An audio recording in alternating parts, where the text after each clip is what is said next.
Túnez es un país fascinante, lleno de tesoros que se esconden en el laberinto de los zocos y en sus deslumbrantes paisajes. Tras sus fachadas blancas bañadas por el sol, sus habitantes siguen perpetuando las tradiciones ancestrales, transmitidas de generación en generación. Túnez atrajo la codicia de numerosos conquistadores a lo largo de su fecunda historia, lo que permitió a sus artistas absorber su cultura y diversidad y crear y engrandecer un patrimonio arquitectónico excepcional.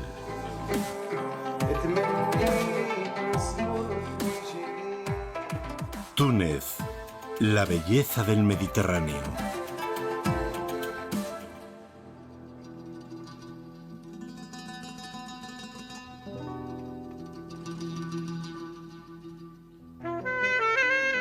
Nuestro emocionante viaje comienza en la famosa isla de Yerba. En el pasado fue invadida por fenicios, cartagineses, romanos y bizantinos, y por piratas y corsarios.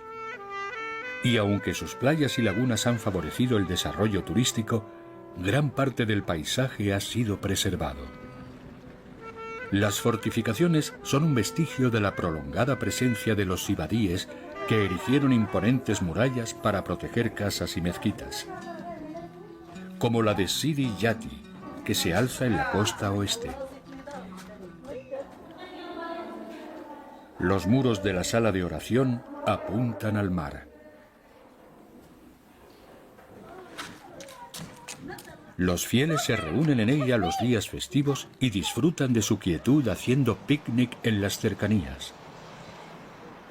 La mezquita de Fadlum está muy cerca del zoco de Hamsuk, la capital de Yerba, y también posee la sobriedad de la arquitectura ibadí, data del siglo XIV, y cuenta con una panadería subterránea y un molino de grano. El pueblo de Riad es el corazón de la isla y su mercado mide más de 1 kilómetro. La frescura y variedad de sus productos atraen a compradores de toda la región. Muchas mujeres acuden con sus atuendos tradicionales. Hay todo tipo de frutas y verduras, pero las granadas, los dátiles y las calabazas son las protagonistas de la cosecha de otoño.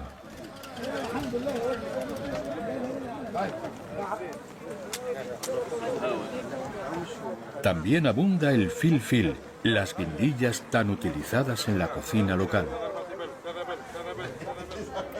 En la parte antigua del pueblo, en 2014, se celebró un evento llamado Yerbahud. En él participaron unos 150 artistas callejeros de hasta 30 países que, derrochando genio e imaginación, crearon más de 250 obras. Lo que convirtió a Riad en un espacio de expresión para artistas de diferentes culturas y en un símbolo del arte callejero a nivel mundial.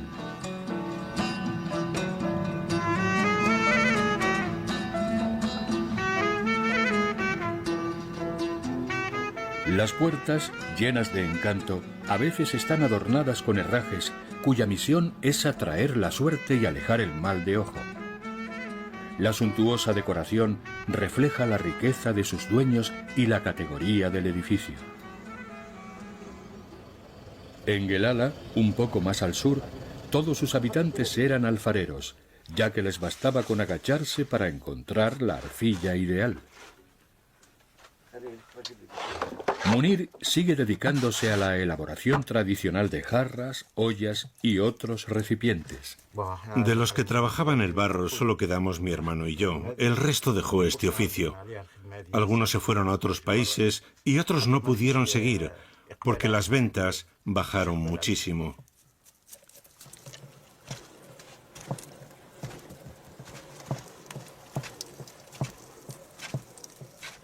Casi todos nuestros clientes son tunecinos y de esta región, y también nos hacen pedidos algunos hoteles para reforzar su decoración.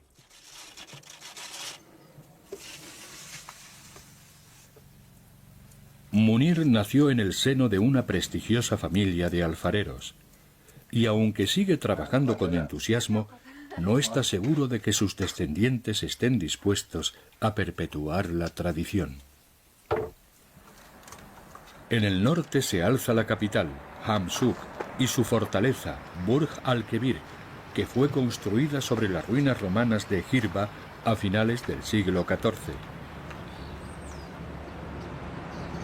El fuerte fue ocupado por piratas durante el siglo XVI, tomado en 1881 por tropas francesas y devuelto a los tunecinos en 1903. Y hoy es un monumento emblemático y muy visitado.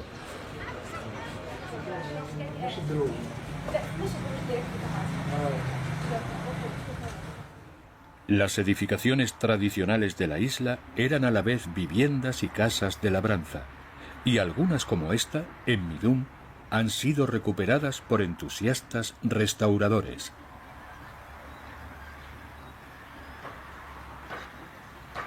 En su interior, Laila va a cocinar un delicioso plato con peces capturados a primera hora de la mañana. Lo que ya he empezado a preparar es una especialidad de Yerba, el cuscús con pescado. Y para esta receta, además del pescado, utilizaré patatas, perejil y cebolla. Y lo cocinaré al vapor.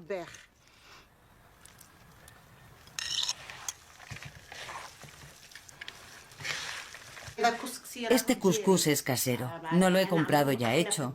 Todas las amas de casa lo preparamos en nuestras cocinas para poder usarlo en cualquier momento.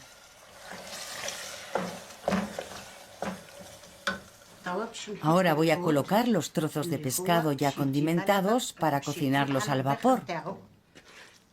Así.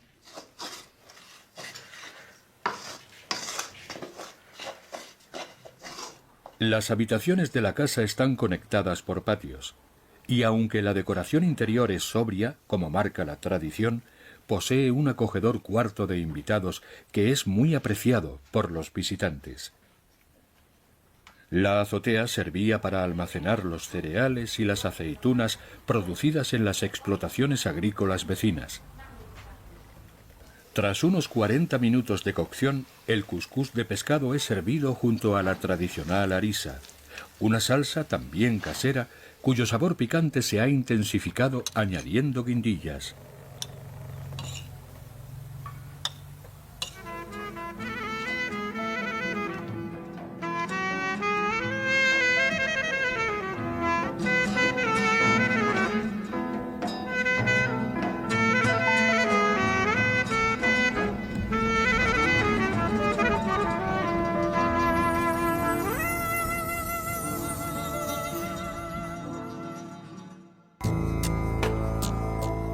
Abandonamos Yerba y nos dirigimos hacia las zonas más desérticas de Túnez.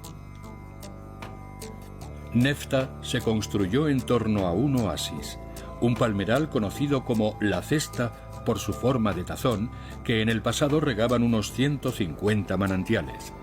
El suministro de agua hoy es mucho menor, como en el resto de los palmerales cercanos.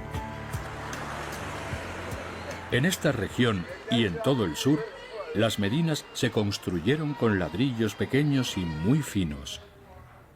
Nefta fue una ciudad númida y después romana, y tras la conquista musulmana se convirtió en la meca del sufismo. Las ornamentadas puertas del casco antiguo son de madera de palma. Entre Nefta y Toser se alzan extensos palmerales donde crecen los carnosos y dulces dátiles Deglet Nur, una variedad que se plantaba a veces en exceso en cuanto había una fuente de agua próxima. La recolección tiene lugar en noviembre. Los racimos de dátiles son previamente envueltos en unas fundas para protegerlos del polvo y de los insectos.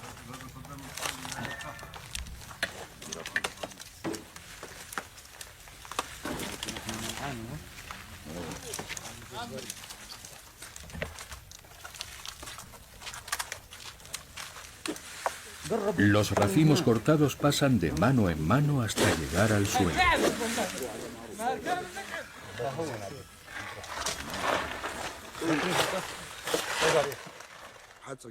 La falta de agua de lluvia se ha convertido en un auténtico problema. Cada vez es más escasa. Y estas sequías, cada vez más largas, tienen un impacto muy negativo en las palmeras. Y los dátiles son muy sensibles. Cualquier alteración, aunque sea mínima, les afecta mucho, sobre todo en esta estación. Si el agua escasea, recogeremos menos dátiles y de inferior calidad.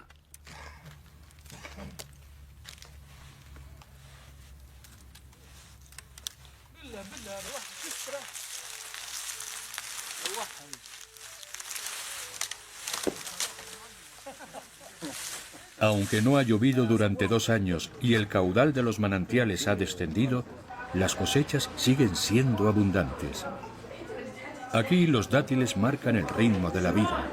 Los más bonitos y delicados serán exportados o vendidos en los mercados locales, y los estropeados o secos alimentarán a los animales.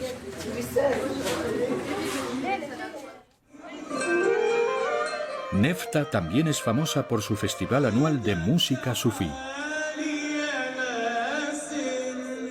En el espléndido palacio antiguo Dar el-Wadi, el artista marroquí Jawad Chari interpreta canciones religiosas que el público sabe de memoria.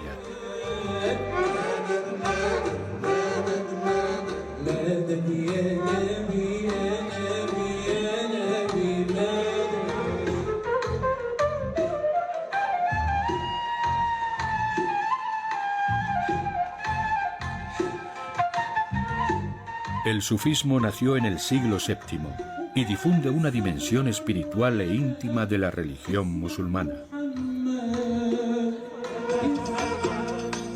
Sus seguidores buscan la verdad y la pureza desprendiéndose de los bienes materiales.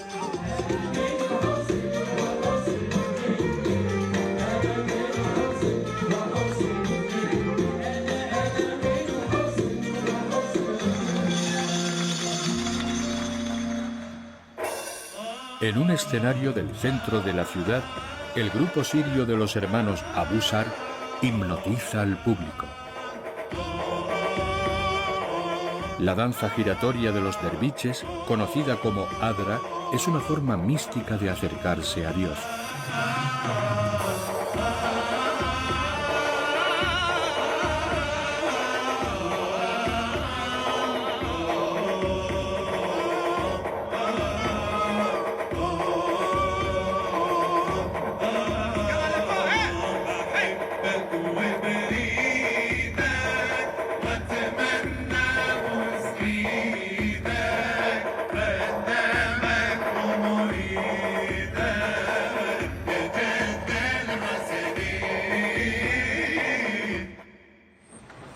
Nuestro próximo destino, la ciudad de Gabes, es famoso por sus campos de henna, una planta con propiedades medicinales y cosméticas que se cultiva aquí desde hace siglos. Sus palmerales también sufren una pertinaz sequía que hace muy difícil resistir el avance del cercano desierto.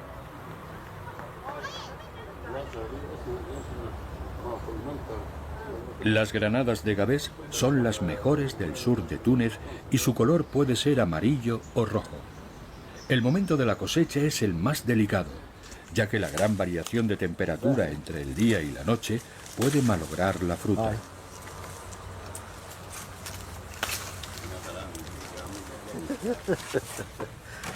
A pesar de la sequía, en este pequeño huerto recolectan unas 3 toneladas al año.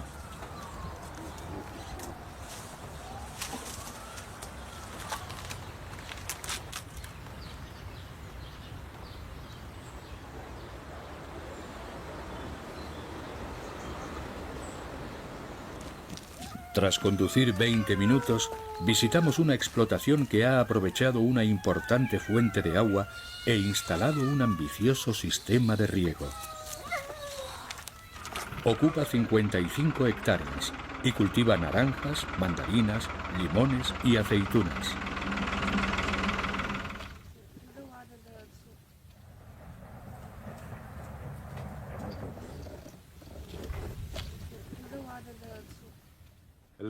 Hace mucho tiempo que no llueve y las reservas de agua en toda la región han disminuido mucho.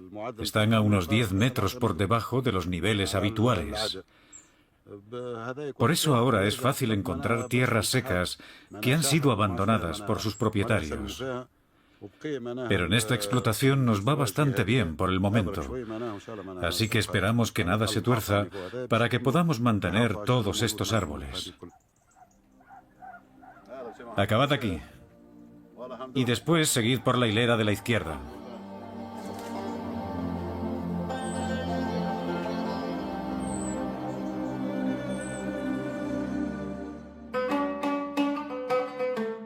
Sfax es la segunda ciudad de Túnez y un centro económico vital.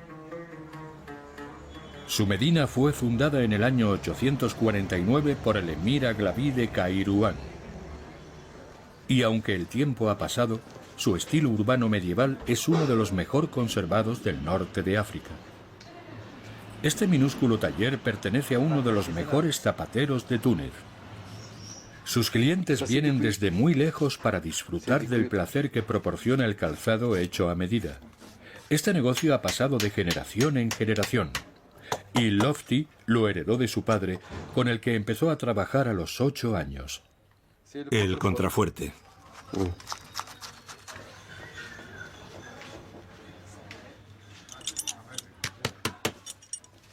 Ahora puede que haya más de 5.000 zapateros, pero ya ninguno trabaja así. Todos trabajan en serie. Yo solo hago un par al día. Hay que tener cuidado al poner los clavos.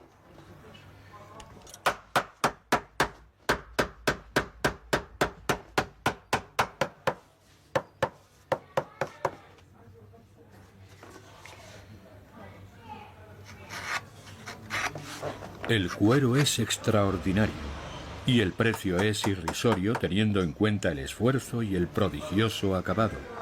Pero cuando se jubile, su arte se irá con él. La medina se extiende al norte de la Gran Mezquita y posee una treintena de zocos que ocupan 24 hectáreas.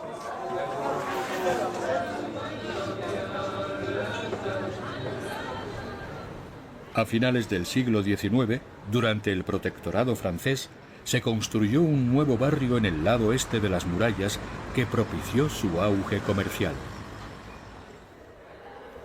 En las afueras de Sfax, la protección de sus burg o torres está cobrando fuerza.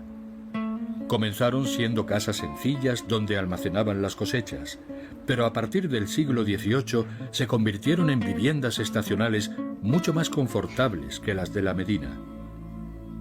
Estas casas forman parte del patrimonio que la asociación Burg en Peligro intenta salvar y se alzan en una región rica en árboles frutales y cultivos de hortalizas. El Burg Kamun data de 1890 y estuvo a punto de desaparecer cuando su techo se derrumbó, pero una cuidadosa restauración le ha devuelto su esplendor.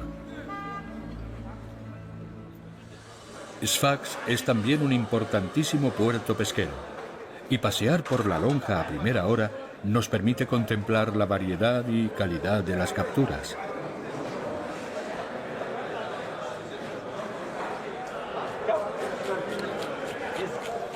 Estos meros no tienen nada que envidiar a sus primos del Pacífico.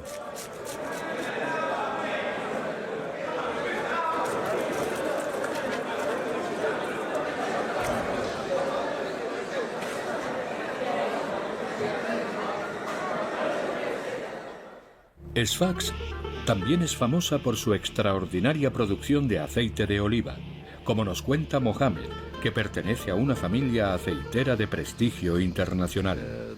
Estos olivos que veis aquí fueron plantados en 1890. Mi bisabuelo fue agricultor, y después mi abuelo, mi padre y ahora yo. Nuestra inmensa pasión por estos árboles nunca dejará de crecer. La recolección se realiza en noviembre. Mohamed inspecciona varios olivos para determinar el momento exacto, y la cosecha comienza sin la ayuda de máquinas. Las aceitunas se llevarán a un molino cercano para ser prensadas de inmediato.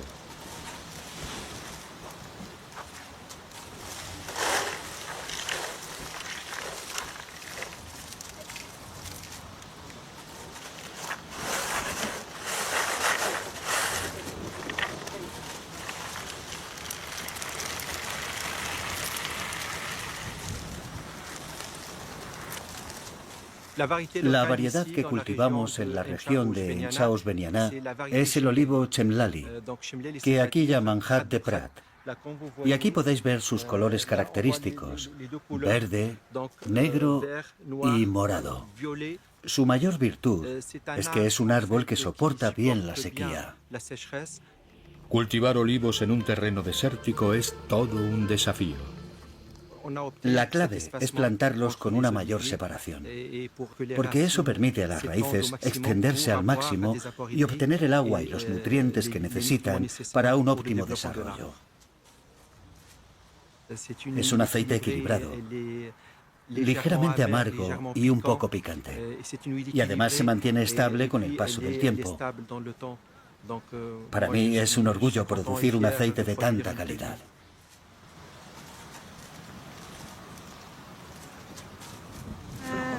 Lo solemos comer con pan, a cualquier hora, y con dátiles en el desayuno.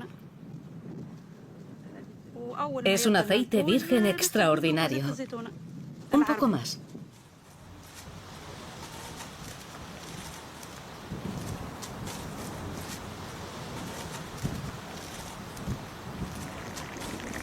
Los familiares de Mohamed se toman un merecido descanso disfrutando de una mezcla de tés muy aromática. Solo ellos participan en el primer día de cosecha, pero pronto los acompañarán decenas de recolectores.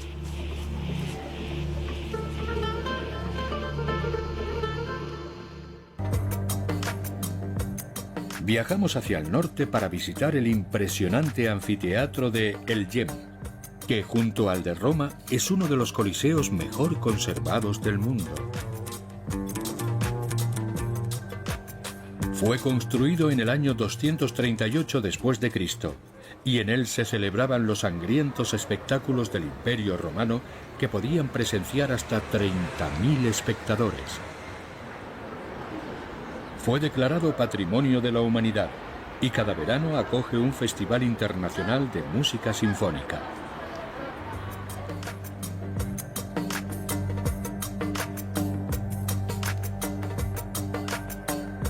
A la sombra del Coliseo, el taller Dar el Yem perpetúa el arte de los micromosaicos, cuya técnica meticulosa y precisa permite crear cuadros sorprendentes.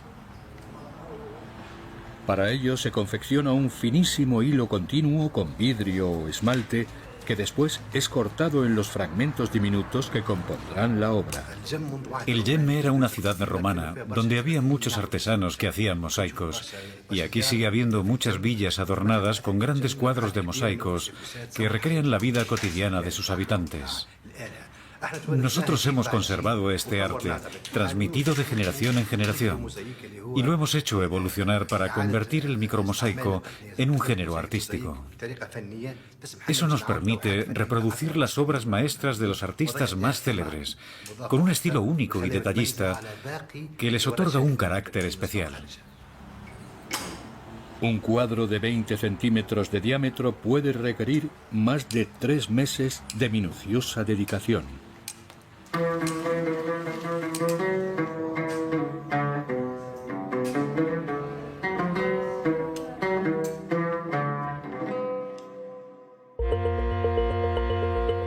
Nuestro próximo destino es la ciudad de Madía, que fue erigida en una península. Esta costa fue ocupada por una colonia fenicia y después por los romanos. La ciudad fue fundada a principios del siglo X por el primer califa del Imperio Fatimí.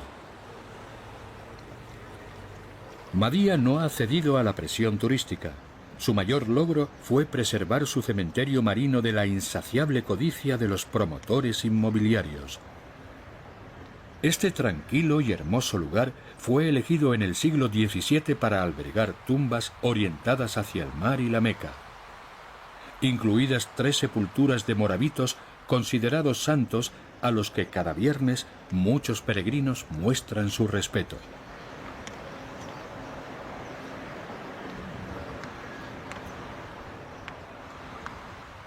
En el pequeño puerto pesquero se alzan las ruinas de una antigua necrópolis púnica y un fuerte otomano.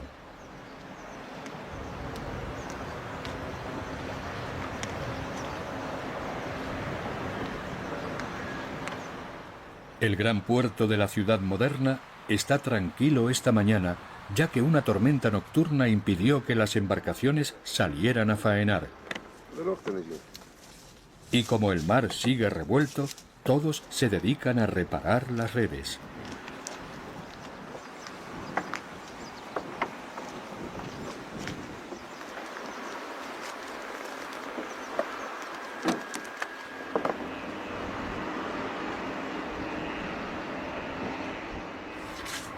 Madía también es famosa por sus telares de seda, en los que se confeccionan los hermosos trajes de gala tradicionales.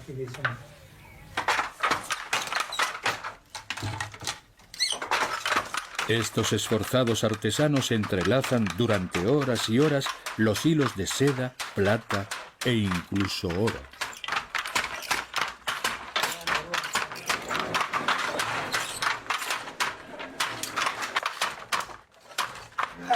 Confeccionar atuendos de seda es una tradición local desde hace siglos.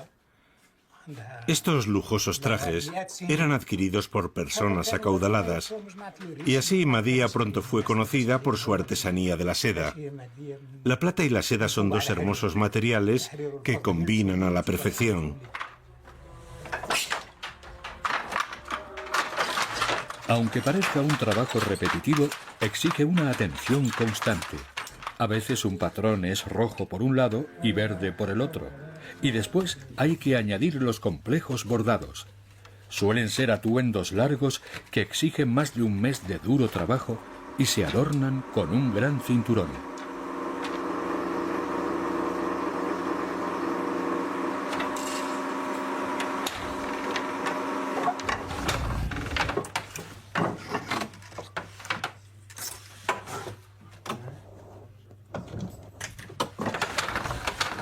Mohamed nos muestra algunas piezas ya terminadas.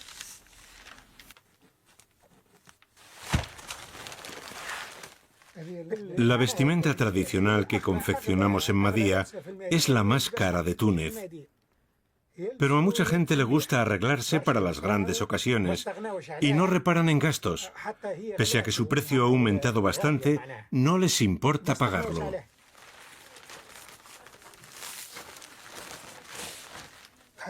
Las mujeres suelen llevar un cinturón que rodea la cintura y las borlas cuelgan así. El efecto que causan es extraordinario. Es una imagen deslumbrante.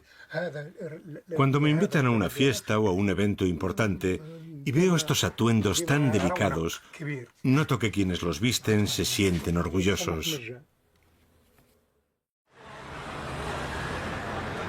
Tras proseguir nuestra ruta hacia el norte, llegamos a Kairouán, que es la 4ª ciudad santa del Islam. La Medina está custodiada por gruesas murallas. Kairouán se convirtió en uno de los principales centros de la cultura islámica a principios del siglo VIII, y en el siglo X ya tenía 100.000 habitantes. La ciudad es famosa por sus alfombras, como va a mostrarnos la familia Alani, que ocupa la antigua residencia del gobernador. El padre de Faisal, el actual propietario, compró esta residencia construida en el siglo XVIII y le devolvió su antiguo esplendor. Su suntuosidad se aleja del estilo austero de los aglavíes que impulsaron el inicio de la expansión de la ciudad.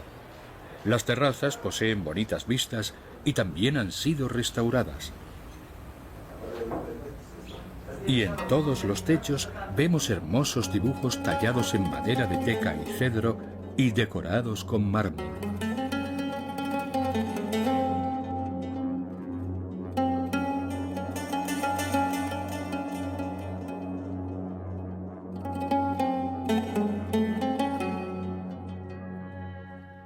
Esta es la auténtica alfombra de Kairouan, tejida a mano, y cada uno de sus motivos representa algo. El fondo blanco representa la sala de oración de la gran mezquita de Kairouan, y estas son las escaleras del minarete. Esto es el mehrab, que señala la dirección a la Meca.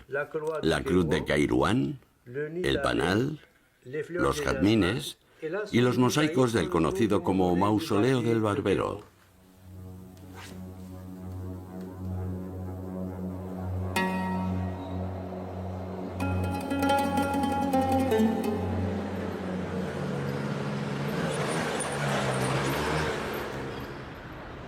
La gran mezquita de Kairouan fue construida en el año 670 y es el lugar más sagrado del Magreb. También es conocida como la mezquita de Uqba, en honor a su fundador, y sin duda es uno de los edificios más hermosos del Islam. Fue ampliada y modificada por las diversas dinastías que gobernaron Túnez, pero los pórticos, las galerías y la sala de oración, con sus 17 naves, respetaron el diseño original. Es considerada una de las 3 puertas del paraíso junto a la Meca y la mezquita de Al-Aqsa, en Jerusalén.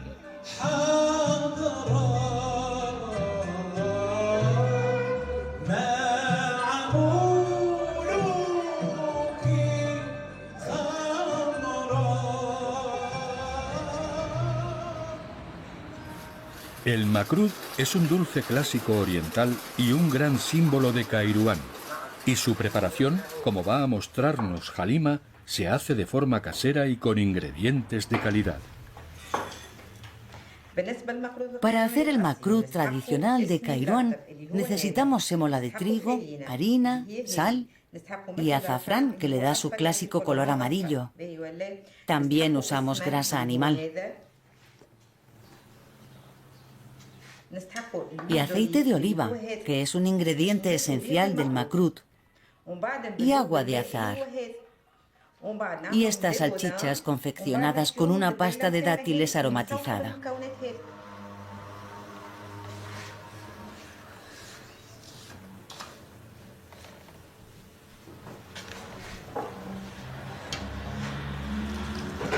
El azafrán proporciona a la masa su característico color amarillo.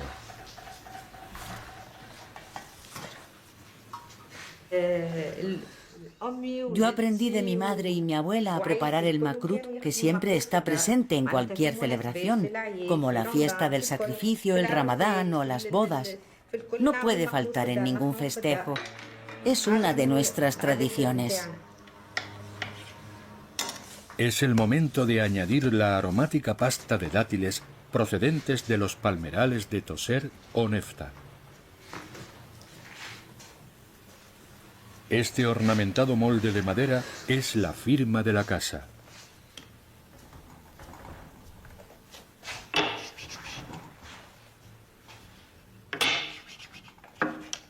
Halima corta porciones generosas que sumergirá después en aceite caliente. Su delicioso y tradicional sabor invita a olvidarse de su contenido calórico.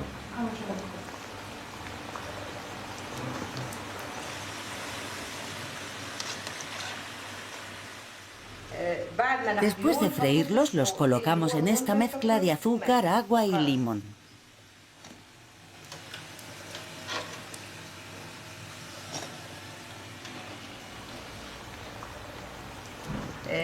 Y aquí lo tenemos. Este es el makrud tradicional, el que hacían nuestros antepasados, con un tamaño idéntico y con los mismos dibujos. Los clientes siempre vuelven para degustar tan deliciosa receta.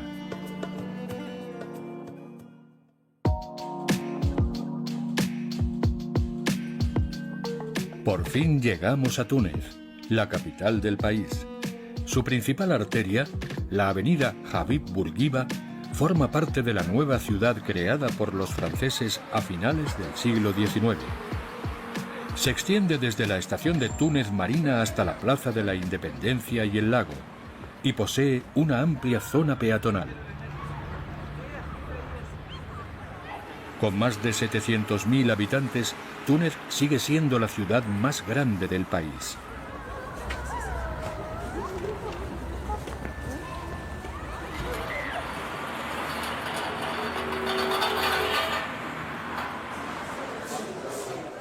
El mercado central está situado en la antigua zona colonial.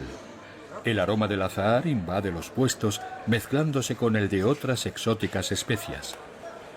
Y las aceitunas ocupan un lugar muy especial.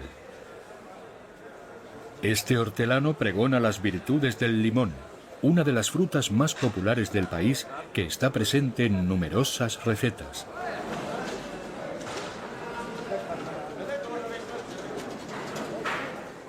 Por las mañanas, el mercado de pescado es el más concurrido y ofrece innumerables variedades que los vendedores conservan entre hielo. Pese a que los recursos descienden a un ritmo alarmante, el Mediterráneo sabe ser generoso.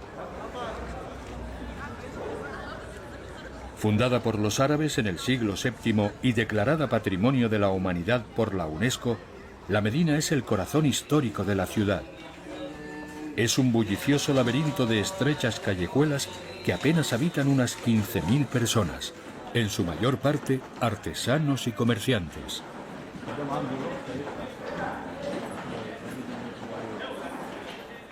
La mezquita Al-Zeituna o Mezquita del Olivo es la más emblemática de la ciudad.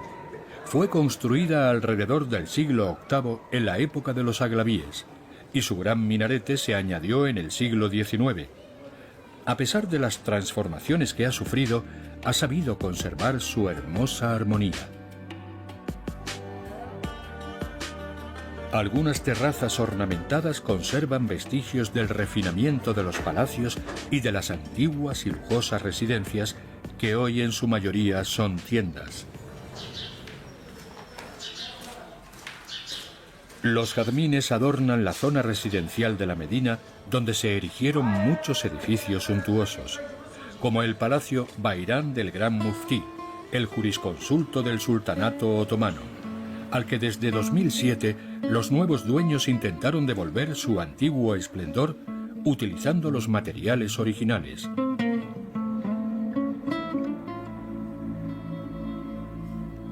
Lo que permitió convertir una amplia sección en un deslumbrante hotel.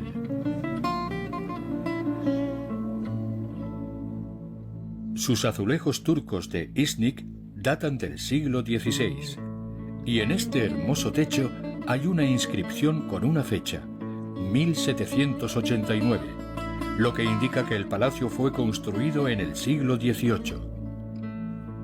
Muy cerca se alza la sede de la asociación Dar Ben Ghisem, que lucha por la conservación de la Medina. La fundación de la Medina se remonta al siglo VIII, finales del VII. Y su población fue muy dinámica entonces y lo sigue siendo hoy. Algunas familias, con el paso del tiempo, decidieron marcharse y abandonaron sus hogares. Pero su lugar fue ocupado por migrantes que vinieron del interior en busca de trabajo y se instalaron en la Medina. La sede es también una casa de huéspedes que ha conservado los estilos andaluz e italiano.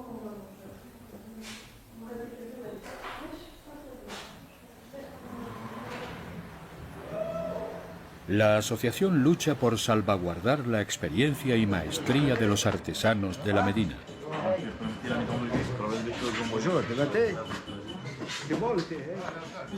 En la Medina hay muchos artesanos que intentan salir adelante trabajando en sus pequeños talleres, que fundaron sus familias hace 3 o 4 generaciones.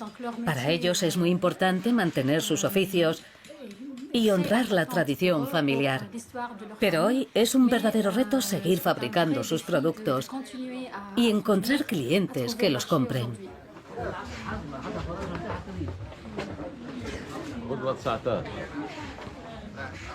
Gorgar Suayev regenta una pequeña perfumería en la que vende sus propias fragancias, un negocio que le permite subsistir gracias a la calidad de sus productos.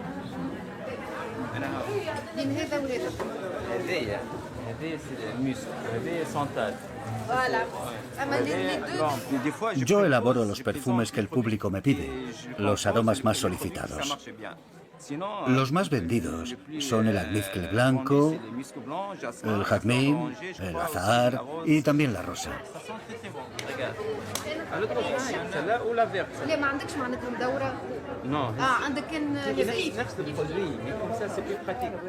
El jazmín es muy popular porque se usa para perfumar el hogar. Es la flor típica de Túnez y el origen del nombre de la revolución del jazmín.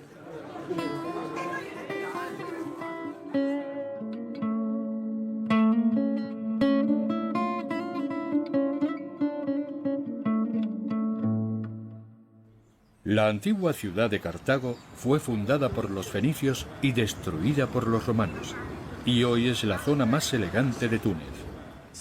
Un hecho que no debemos olvidar es que uno de los motivos que impulsó la ocupación romana, en un periodo muy temprano de su historia, fue el descubrimiento del templo de San Agustín, que está aquí a mi derecha, y que fue el padre de la Iglesia Católica en Túnez. La Catedral de San Luis fue edificada aquí en memoria a Luis IX de Francia, que murió en este lugar durante la Octava Cruzada.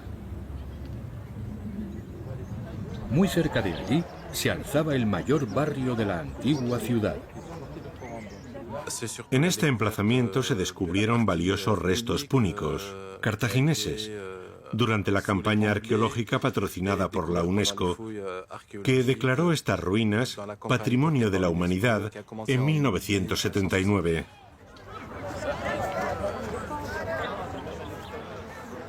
Junto a los restos del antiguo puerto púnico, los pescadores se afanan en limpiar las redes tras una jornada poco productiva, soñando con que mañana será un día más propicio.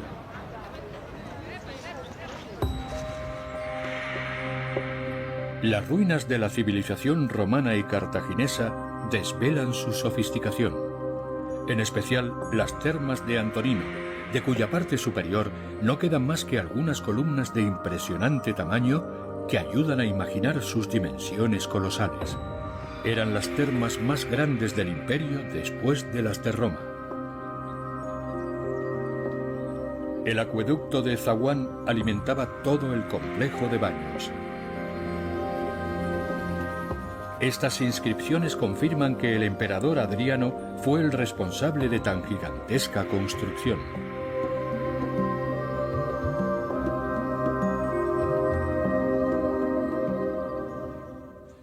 Es indiscutible que estas termas no eran solo un lugar destinado al aseo y al baño, también eran un centro del poder imperial, como demostró el descubrimiento de una veintena de bustos de emperadores en el sótano de este complejo. Es evidente que las termas también tenían un marcado simbolismo político.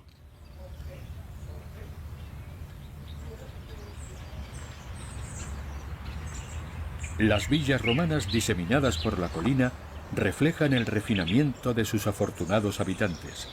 Mármol, mosaicos, sofisticados techos y una ubicación ideal frente al mar. En la cercana ciudad de Gammar, al otro lado de la colina, encontramos edificios nuevos y vanguardistas y casas antiguas en proceso de restauración. Y también el taller del audaz artista Mehdi Benedetto, que utiliza mosaicos y micromosaicos para crear obras muy originales o para atender algunos encargos de la industria del lujo.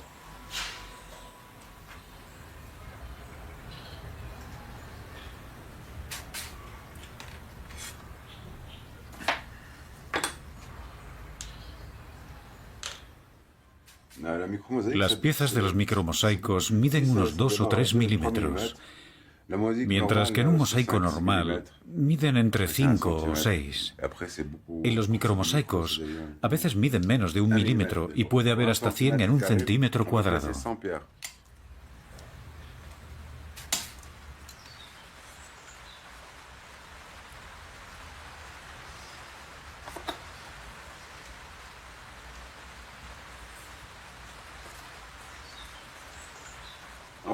Las piezas de un mosaico normal son muy pequeñas, por lo que a cierta distancia parece un hermoso dibujo casi perfecto. Solo cuando te acercas mucho te das cuenta de que es un mosaico. Pero el micromosaico, en cuanto te alejas 4 o 5 metros, parece una auténtica foto. Sobre todo cuando está hecho en gris, en blanco y negro.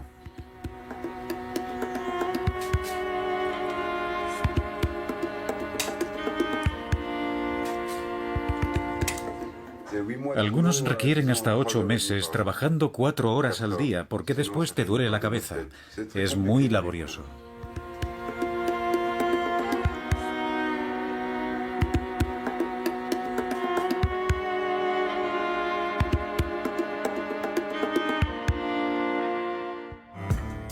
La vecina Sidi Bou Said siempre ocupó una posición estratégica.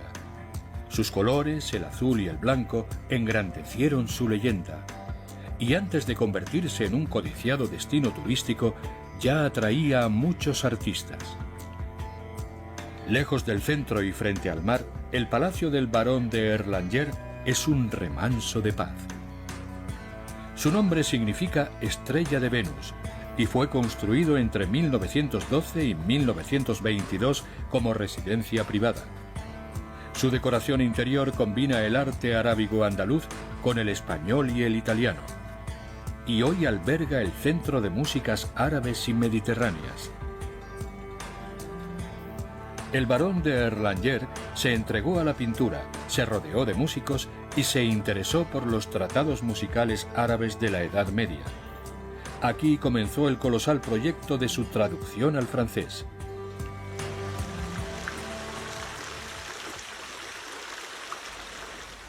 El palacio también alberga el taller de Hedi Belasfar, uno de los últimos maestros tunecinos en la fabricación del oud, el laúd oriental, un instrumento estrella de la música árabe.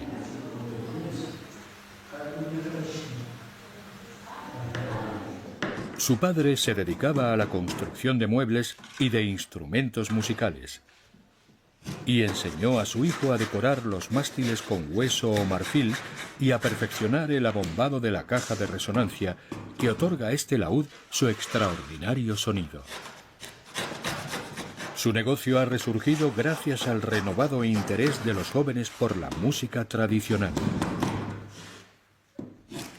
Yo empecé a fabricar instrumentos musicales a los 14 años en el taller de mi padre. Y ambos enseñamos y formamos a artesanos durante más de 20 años.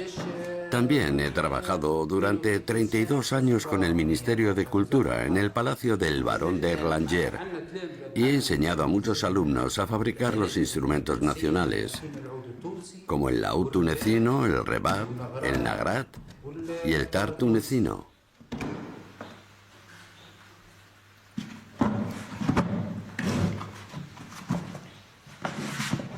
Bien.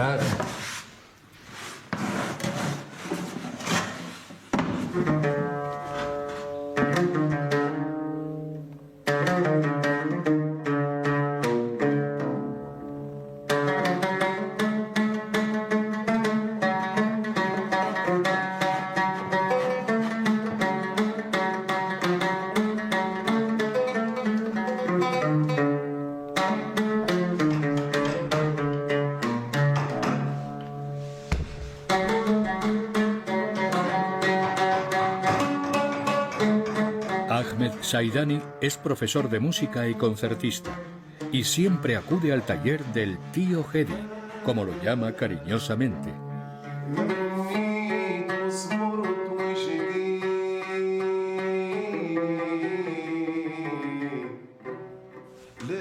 Yo solo utilizo instrumentos fabricados por el tío Hedi desde hace más de 30 años. Porque es un auténtico maestro en la fabricación de instrumentos y porque siempre utiliza los mejores materiales, la madera de mejor calidad.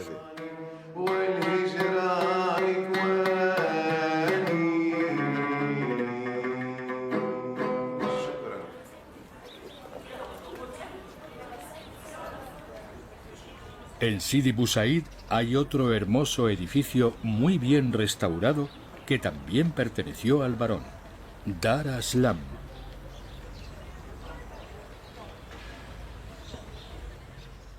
Esta casa tiene al menos 250 años y siempre fue muy bien cuidada, primero por el varón, luego por su hijo y algún tiempo después por una familia de artistas que ocuparon la vivienda, restauraron sus dependencias e incluso mejoraron la decoración.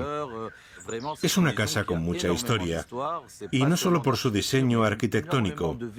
Aquí han vivido artistas y poetas, pintores y escritores, y grandes amantes del arte. Mucha gente interesante pasó por aquí.